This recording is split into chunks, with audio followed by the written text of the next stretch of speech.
Hey everyone, what's going on? Welcome to this audio only review of a brand new Netflix series that has just dropped on their platform today called Man vs. Bee, which stars Rowan Atkinson. And if you've seen this advertised, you know it kind of looks like a silly comedy, kind of a small series run for sure.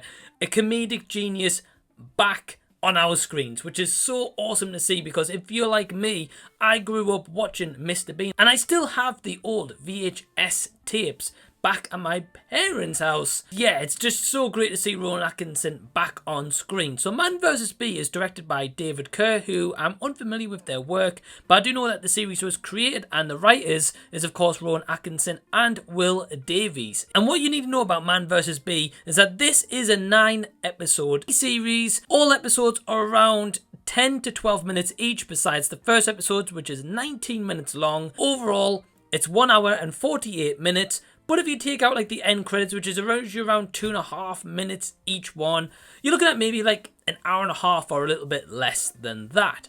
So the series of course stars Rowan Atkinson as Trevor Bingley. We've got Daniel Fern as Lewis, Chizzy Akudolu as the judge, Jing Lusi as Nina Kolstad-Bergen-Batten, Brandon Murphy. And the cinematography is done by Carl Oscarson. And essentially the plot of Man vs. Bee is it's centered around this posh couple of Nina and her husband Christian, as they're going away on like a work trip or on like a break. And in the meantime, they've got Trevor Bingley from House Sitters Deluxe to watch over the house, because they normally have a person called Orlando watching, but they're unavailable. So Trevor Bingley steps in, look after this house, but all goes to chaos when a bee enters the house and torments Trevor Bingley during his time watching the house. So what can I overall say about this series? Well, let's just dive straight into the positives. And for me, this series was an easy watch. It was, as I say, like 10 to 12 minute episodes long.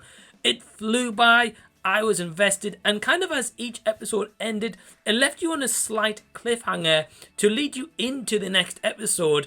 And sometimes the next episode picks up literally as that episode ended on that exact same scene. I like that this was just like an easy, digestible watch. And again, it was so great seeing Rowan Atkinson back on the screen, and I've missed him doing his comedy. He is a comedic genius in my personal opinion, and I also would say that the cinematography was very pleasant and very pleasantful to look at, for that matter. Carl Oscarson does a great job, especially when, say for example, Mr. Bean was set years and years and years ago, whereas this is a brand new series, so of course the cinematography is going to improve over time.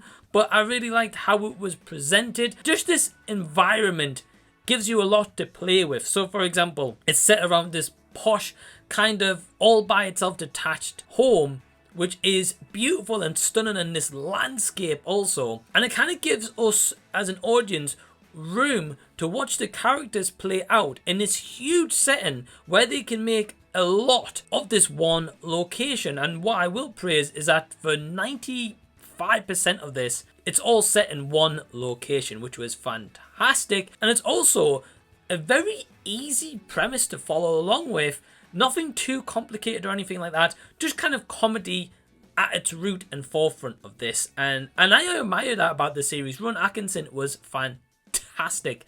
He certainly has a lot more to play with in this, in regards with, if you've seen the trailer, there's a lot of chaos involving fire, cars, etc. I don't want to dive too much into it for spoilers for if you haven't seen the series as of yet. And also the supporting cast as well, but they were okay. There was no one who really like stood out for me in terms of like any of the supporting cast, but I would say that they all did their jobs. It was fine, but nothing to brag about. But of course, Rowan Atkinson is certainly the standout, as you would expect. In terms of any negatives if I have for this series, my biggest criticism would be that it's too widely predictable. You can kind of see what's going to be coming on. You can kind of see some of the comedy and gags that's going to happen before they happen. Yeah, it's just a little bit too predictable. Of course, this is rated as PG, by the way, which is, it says PG violence for Netflix. And I'd definitely say there's some questionable moments in this that I would probably say it isn't for kids. So I don't know how they kind of got away with the PG rating at some parts of this, being completely honest with you.